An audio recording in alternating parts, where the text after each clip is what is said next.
जब ईरान और अमेरिका के दरमियान जंग बंदी का ऐलान हुआ तो दुनिया भर में ये उम्मीद पैदा हुई कि शायद बरसों से जारी कशीदगी में कमी आएगी और खित्ते में अमन की नई राहें खुलेंगी। ये भी महसूस किया गया कि दीगर बैन अल-अक़वामी तनाज़ात को भी मुज़ाकरात और सफारतकारी के जरिए हल करने की रिवायत मजबूत होगी, लेकिन ये उम्मीद ज्यादा देर कायम न रह सकी।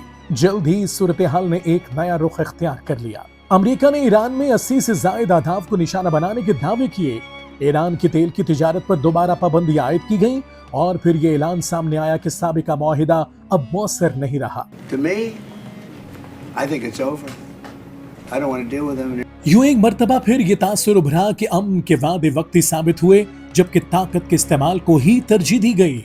ये मंजर आलमी सियासत में नया नहीं, तारीख बारहा ये दिखा चुकी है कि ताकतवर रियासतें मुज़ाकरात का दरवाजा खुला रखने की बात जरूर करती हैं, लेकिन जब उनके मफादात का तकाजा हो तो वो अस्करी ताकत इस्तेमाल करने से गुरेज भी नहीं करती। इसीलिए अमन के दावे और जंगी इक़दामात अक्सर एक साथ चलते दिखाई देते हैं। कुरान करीम ने ऐसे रवैयों की निशानदेही करते हुए फरमाया, जिन लोगों से तुमने अहद किया फिर वो हर बार अपना अहद तोड़ देते हैं और वो अल्लाह से नहीं डरते।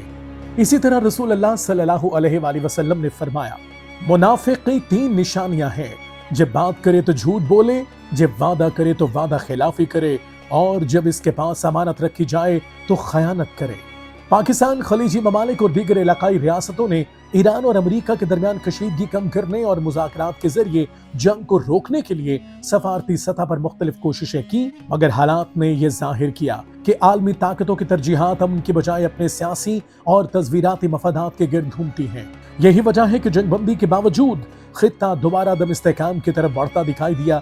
ऐसे हालात में उम्मत मुस्लिमा के लिए ये लम्हा फिक्रिया है कि अपनी सलामती, खारजा पॉलिसी और मुस्तकबिल के फैसले दूसरों की यकीन दहानियों पर नहीं, बल्कि अपनी इज्तिमाई कुव्वत, बामी इत्तेहाद और मुश्तरका हिकमत अमली पर इस्तेमाल किए जाएं। अगर उम्मत मुस्लिमा अपने इख्तिलाफात से बालातर होकर मुश्तरका मकासद के लिए यकजा हो जाए और खिलाफत आला मिनहाजुन नबुव्वा के क़याम की जिद्दोजहद करे तो वो दोबारा एक बावकार और मौसर कुव्वत के तौर पर दुनिया में अपना किरदार अदा कर सकती है, क्योंकि तारीख यही बताती है कि बार बार अहद शिकनी करने वाली ताकतों से मुस्तकिल अमन की उम्मीद वाबस्ता करना खुद को एक ऐसे दायरे में कैद करने के मुतनादिफ है जहां वादे तो बहुत होते हैं मगर अमन हमेशा दूर रहता है।